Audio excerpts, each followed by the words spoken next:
No to zawijamy się z Puerto Obaldia i płyniemy do Capurgany, już do Kolumbii. Kosztuje nas $110 niestety, bo nie udało nam się zapłacić żadnego statku za darmo, a to jest tak niewysoka cena. I spotkaliśmy naszą rodaczkę, Monikę z Opolskiego. I jest tu w ogóle kilka osób, jeszcze płyniemy, także wynegocjowaliśmy tańszą opcję przez to, że płynie nas więcej osób.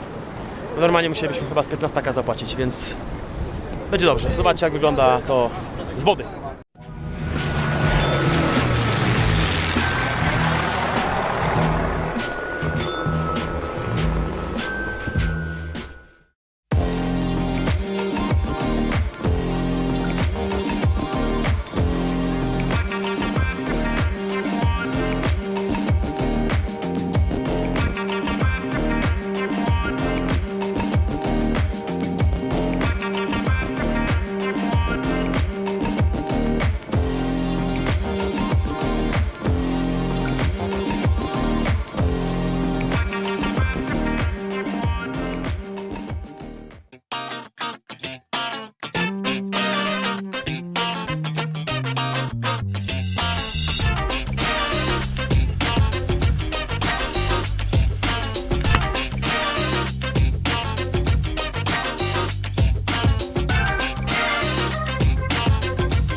Bienvenidos a Colombia. Jesteśmy w Kolumbii. W raju. Jak ktoś lubi różne używki, ja niekoniecznie, więc nie będę próbował. A jesteśmy w porcie Capurgana. Przypłynęliśmy łodzią, jak widzieliście. No trochę telepało. Była przygoda, nie powiem. No, także trzeba się zorganizować, zostaniemy tutaj na nockę. Jutro płyniemy łodzią do innego miasta, po drugiej stronie jakby zatoki. Więc no, cieszę się z tym w Kolumbii, bo w Panamie jakoś mi tam coś nie pasiło mi tam. Dobra, narka. Dzień dobry, zobaczcie, jak wygląda boisko tutaj w Capurganie i dzisiaj będzie mecz. My już zajęliśmy sobie trybuny, opierdzielaliśmy tutaj ananaska na siadanie a tutaj zobaczcie, jak się robi linię na boisku. Tutaj jest oczywiście dwie brameczki, które właśnie zostają łatane, siatki. A tu zobaczcie, jak ziomek robi linię. Jest sznurek poprowadzony i na podstawie sznurka robi się linię. Gościem ma puszkę z pneumatyku, z dziurkami i sypie jakieś wapno, czy tam nie wiem, co on tam sypie. Wiadomo, nie będzie to linia jakaś bardzo dokładna, precyzyjna. Dzisiaj na mieście chyba jakiś meczyk będzie. Siedzimy na trybunie, śniadanko już opierdolone, ananasik. O, przeklął. YouTube ci to zweryfikuje. Ojta. A tutaj proszę bardzo, przygotowują boisko. Pięknie, linia jest rysowana. No. Także zobaczymy, kto wygra.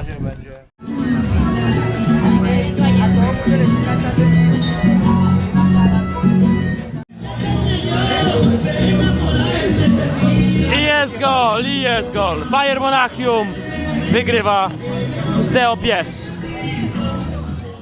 W okolicach Capurgany są takie naturalne jakby tutaj park wodny. Ponoć kiedyś ta ziemia została kupiona przez jakąś córkę jakiegoś kartelowego bossa i tutaj są takie właśnie fajne naturalne źródła. Idzie się przez dżunglę, godzinę z Capurgany, a wejście do tego parku ponoć kosztuje 3-4 tysiące pesos, czyli jakieś $1.50 albo $1. No będziemy próbowali na Polaka Cebulaka się dostać za darmo, na biednych turystów, podróżników, więc spróbujemy. Jak nie, no to tam nie jest duży koszt, $1,5 z naszego budżetu, mogę tyle wydać. No, a tutaj jest jeszcze cywilizacja, tutaj nawet jest restauracja, można coś kupić do żarcia, ale my żarcie wzięliśmy z piekarni. No, ogólnie przekracza się tutaj ten teren chyba z 6, 7 czy 8 razy przekracza się rzekę. Takie płytkie, fajne górskie rzeczki. Bardzo przyjemna woda, więc trzeba iść w sandałach, bo inaczej byśmy się bawić z butami. No. Więc zobaczcie, jak to wygląda.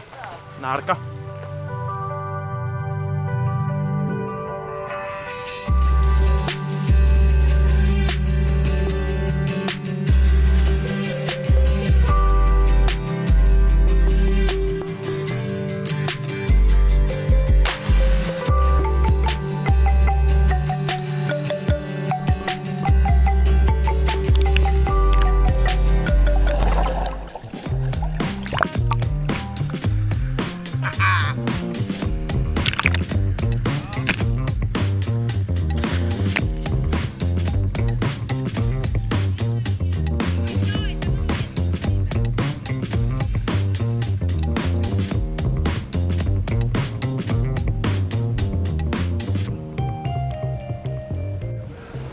No powitać, no to nieprzyjemny poranek, a mianowicie zbagatelizowaliśmy pierwszą zasadę: nie zostawiać jedzenia przy swoim kempowisku.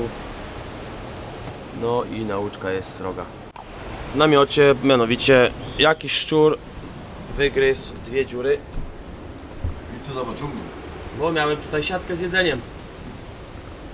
Miałem tam bułki. Artur wstał, był w szoku, patrzy, ja pierdzielę, no i zobaczył swój namiot.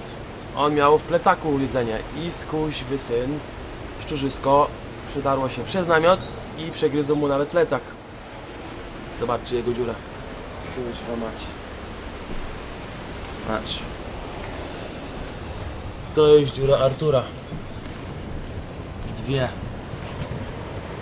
Także mam nauczkę, bo pamiętałem, czy nie pamiętałem o tej zasadzie, ale zawsze starałem się jedzenie trzymać z dala od namiotu, nawet jak śpimy, najbardziej jak śpimy w lesie, ale nie sądziłem, że w tym oto budynku na tarasie coś takiego się przydarzy. No kurde mać. Pamiętajcie, nie zostawiajcie jedzenia przy kampingu. Zasada 30 metrów co najmniej, wieszać gdzieś na drzewie jedzenie, cokolwiek byście nie mieli otwartego. Bo zawsze jakaś zwierzę będzie chciało wam coś zjeść.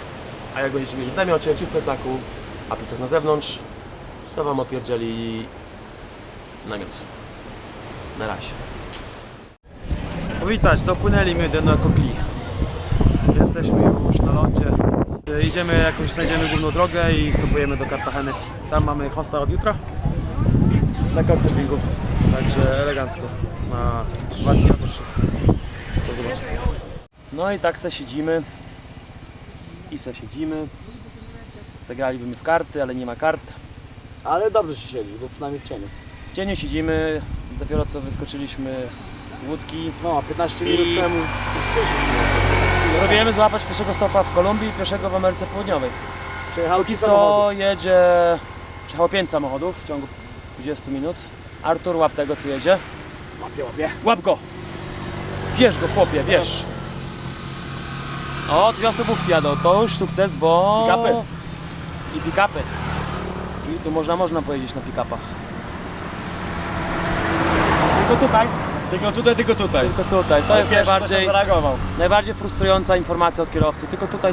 On tylko 20 km jedzie. My też moglibyśmy 20 przyjechać, bo dlaczego nie? Każdy kilometr się liczy. No nie, bo tej oczy kamery się nie zatrzymuje nikt. Stwierdziliśmy, że na 2 km nie łapiemy, jak to się jedzie 2 km. A nie, to wzięliśmy ostatnio 2 km. No dobra, to bierzemy, no. Nic się nie dzieje wciąż. Artur mi grozi nożem. Ale się chłop doigra. Kierowcą się mają zatrzymać. Chłop się doigra. Kiedyś. No. A tak same motocykle i te kuźwa tuktuki całe. Ale jak co jest, stoimy koło jakiegoś gospodarstwa domowego, jakby nam brakło wody, to dopiero sobie uzupełniliśmy. To możemy wstąpić, przeżyjemy. A do Cartageny jedziemy teraz. A tam jest ile kilometrów? 20. 420. 420, no zobaczymy jak to pójdzie. Ciekawe czy się nam się uda. Jest godzina 13:10. Nie śpiesz nam się, bo mamy tam już na jutro. Mamy 4 godziny. O, jakie ładne panie. O, jak pachniały.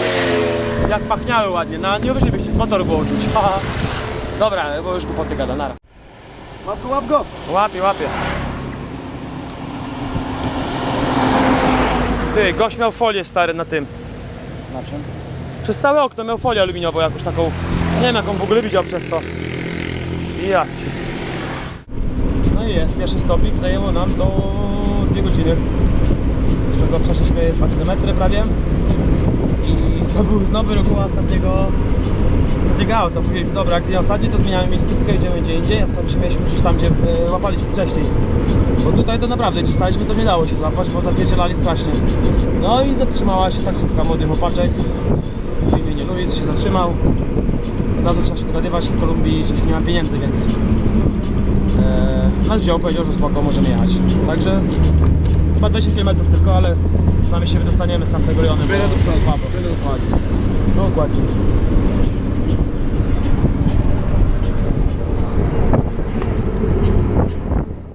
Zobaczcie sami, Na stopa też można złapać auto, którego kierowca pozwoli Ci prowadzić, tak? Gdzieś to właśnie teraz Arturowi oddała taka dziewczyna, która nas wzięła. Trzecia dziewczyna w całej naszej wyprawie, która się zatrzymała, ja ten sama. Udało mu auto do prowadzenia. 60 km będzie Artur jechał. Mi udało się w Panamie prowadzić przez 5 godzin. No, także fajnie. Después yo quiero tener un hostal, pero no sé dónde ahora, porque soy de Polonia, pero no quiero regresar a Polonia. Ahoj, tam na lądzie, w sumie też jestem na lądzie. Jestem w Kartagenie, mieście Cartagena de Indias, to się chyba tak nazywa fachowo. Miasto założone w 1533 roku przez Pedro de Heredia, tak? No. A tu stoję przed fortyfikacją, która chroniła miasto przed najazdami. Ale kogo mieli chronić? Siebie, ale przed kim? Hiszpanię przed kim? No, oczywiście inne imperia starały się tutaj też zdobywać, tak jak brytyjskie czy francuskie. I tutaj kilka tych prób było w ostatnich kilku wiekach. Więc ta fortyfikacja zmieniała się z każdym wiekiem, polepszano ją.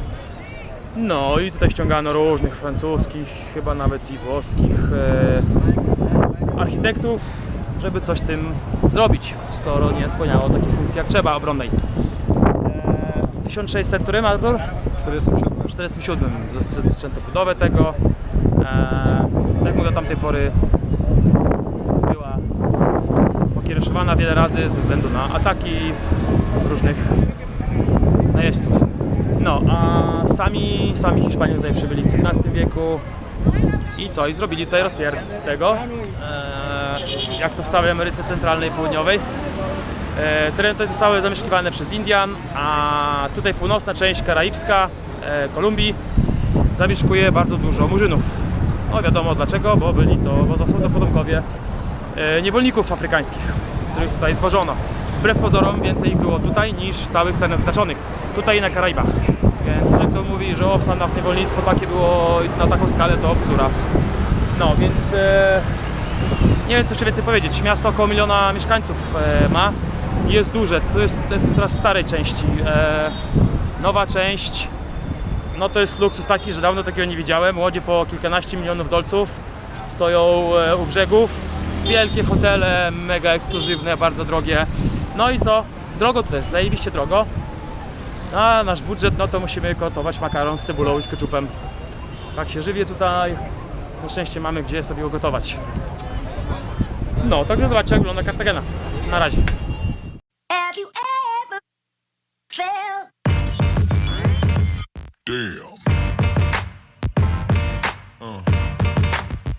A teraz chodźcie, zaprowadzę was do dzielnicy Getsamani, się tak nazywa. I to jest dzielnica dla takich ludzi, co podróżują z plecakiem, tak jak my, tak jak ja. Bardzo ładnie tam jest ponoć. Zobaczcie.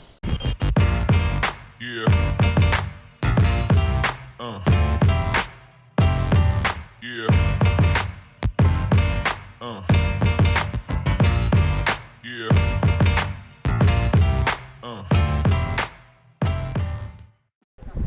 Elo, elo, patrzcie gdzie jesteśmy. O kurde, prawie się waliłem. Na wulkanie błotnym. No nie Tak na jest. co dzień zdarza się, że możesz się wykąpać w wulkanie błotnym, więc wydaliśmy na to 2 dolce. No, 3 dolce to są. Całe 3 dolce. Chcieli więcej, chcieli 4 dolce, ale oczywiście tutaj warto się targować. Na biednego podróżnika oczywiście, więc Na Polaka Cebulaka weszliśmy i idziemy się ubrudzić w błocie, bo jesteśmy spoceni. polskie więc- świnie. No, dobra. Idziemy do środka. Nie ma co, Nara. wchodzimy.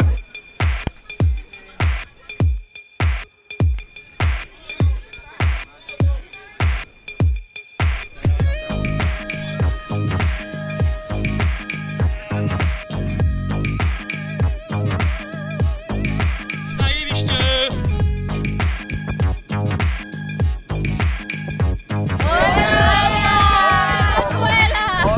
Kocham Polskę. Dzień dobry, dzień dobry. Dotarłem do wioski rybackiej, która nazywa się Taganga i powiem wam, że jest tu bardzo, bardzo ładnie i klimatycznie. Bardzo swojsko bym powiedział. Aczkolwiek przez ostatnie lata zrobiło to się bardzo turystycznie i przyjeżdża dużo osób, którzy podróżują. Więc trochę urok straciła ta wioska, ale i tak jest pięknie. Tam za tymi górami jest Santa Marta, a ja udaję się tam na na plażę, bo tutaj to nie jest plaża, tylko to jest wioska, w której przechowuje się i wypływa łodziami. Także zobaczcie sobie, jak tam wygląda. A takiego czegoś to jeszcze nie widziałem. Schody z opon. Z cementem w środku oczywiście. Ale widzicie, tutaj nic się nie marnuje. Tutaj wszystko żyje kilka razy. Jak kot. Wszystko ma kilka recyklingów, że tak powiem. Tam za mną Playa Grande. Trochę turystyczna, ale jak coś, to można pójść w drugą stronę. Tam są mniej już bardziej ustronne plażyczki małe, z mniejszą ilością turystów, co mi pasuje i chyba tam raczej pójdę. Ale jest pięknie tutaj, naprawdę jest pięknie, warto przyjechać do Tagangi. To jest jakieś 7 km, 8 od centrum Santa Marta.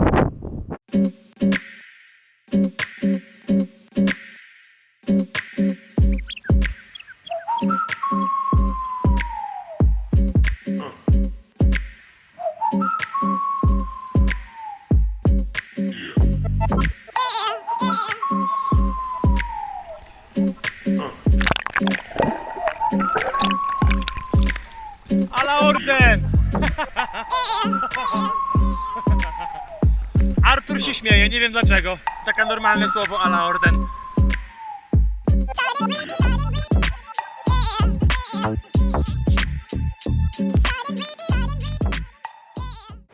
Dzień dobry. Wczoraj plaża, dzisiaj góry i dżungla, a to nasze obozowisko. Niestety tutaj już trochę chłodniej dzisiaj jest, czego się nie spodziewałem i nie wyjąłem śpiwora w nocy, więc było zimno. Musiałem w kurtce spać, tej przeciwdeszczowej. No, jesteśmy niedaleko Minki, jesteśmy przy wodospadach. Tutaj miejscowi właściciele tej oto posesji pozwolili nam się tutaj rozbić. Więc jest 6 rano, zwijamy się i idziemy zobaczyć wodospad. A później idziemy na drugi i może jeszcze na trzeci.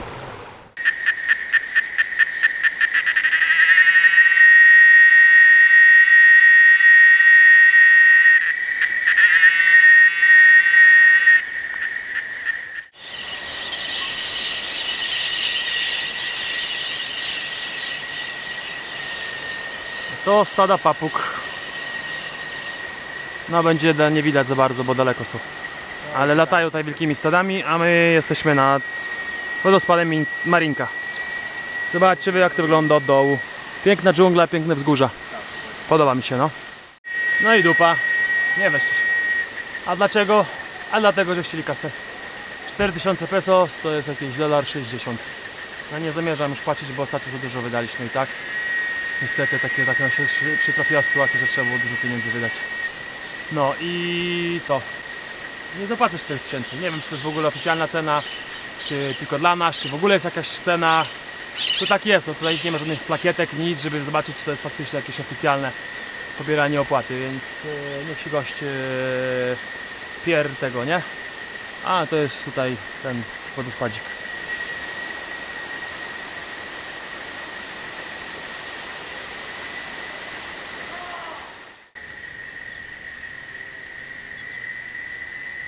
Poleci? No, w błocie całeś, kolego. To leci. No dajesz. Chodź na patyka i polecisz. No, spinaj się śmiało, ziom. Się boję, że coś zrobisz. No, w każdym razie to wydaje takie bardzo głośne dźwięki. Cała dżungla krzyczy. Jak według Was powinno wyglądać idealne obozowisko? Przede wszystkim zajebisty widoczek powinien być, tak? Tak. I taki też mamy dzisiaj. A tutaj Artur się pożywia, a my mamy już godzina 16 prawie. Rozbite namiociki przy wodospadzie. Piękny, co? No, dobra, na razie. Tylko tak chciałem się pochwalić. No i nareszcie na drodze z powrotem. Patrzcie, jaka miejscowość tu jest. Valledupar. Klawa, co? No, dobra. Ale takiej jeszcze sytuacji nie było, że można łapać na dwie ręce. Jesteśmy na rozdrożu. Jedziemy do Bucaramangi.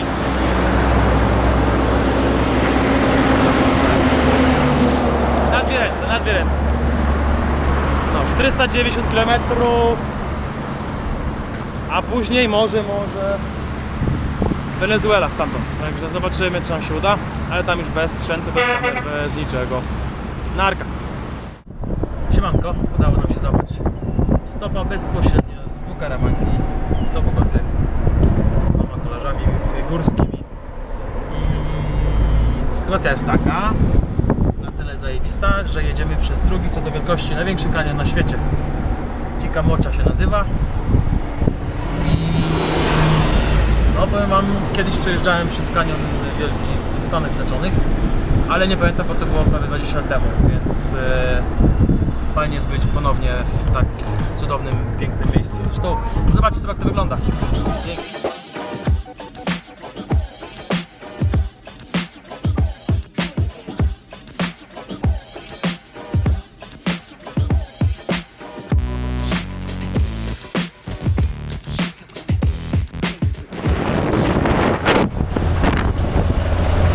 Haha!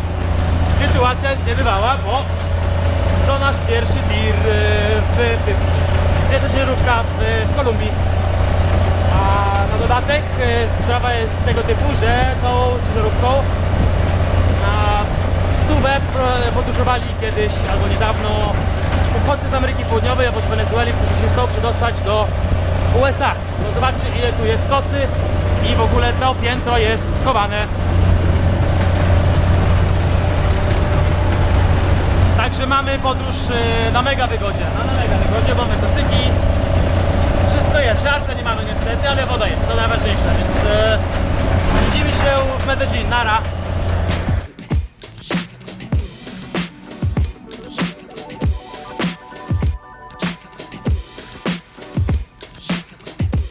Siemano, jesteśmy w Medellin i tutaj znajduję się pod słynnymi rzeźbami Fernando Botero, jeden z najbardziej rozpoznawalnych artystów w całej Kolumbii. Gościu urodził się tutaj i tutaj też tworzył, jak widzicie, lubi przesadyzm, to tak to nazwę. Jego rzeźby są bardzo zaokrąglone, kształtne, coś a la Rubens przy swoich obrazach, tylko on bardziej przesadzał, jeżeli chodzi o wielkość.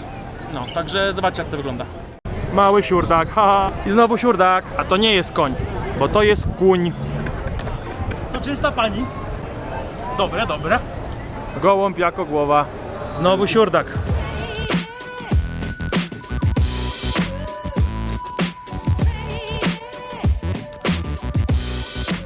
Siemaneczko, powitać. Znajduję się pod jedną z najbardziej rozpoznawalnych skał, kamieni w całej Ameryce Południowej, Piedra del Peñol. I przede mną 659 schodów do pokonania, także do zobaczenia na górze.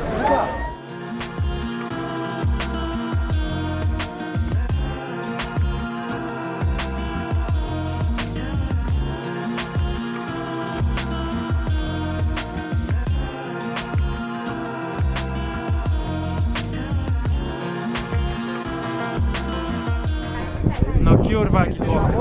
Najgorszy chyba dzień roku wybraliśmy, bo są święta wielkanocne i jest 8000 miliardów ludzi, a znajduje się na właśnie Piedra del Peñol i co? 2136 metrów wysokości, znajduje się wysokości. 659 stopni trzeba było pokonać, żeby tu wejść. Ponoć cała ta skała, ten kamień waży 66 milionów ton. Sporo. No, a cały ten teren za mną został sztucznie zalany przez człowieka. Nie wiem po co, w jakim celu, ale i tak wygląda pięknie i zjawiskowo, więc warto przyjechać. Niestety wjazd tutaj jest zajebiście drogi. 18 000 pesos, czyli jakieś 7 dolców, nie? 7 dolarów.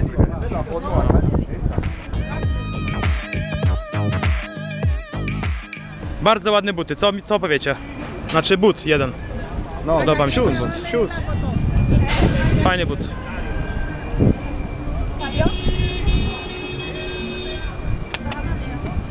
I następna. I cycki zrobione oczywiście, bo w Kolumbii to jest bardzo popularne. Młode dziewczyny już mają porobione. Zobaczcie na te. No ale to tak, to będzie wycięte, nie no żartuję, to będzie w ekstrasach.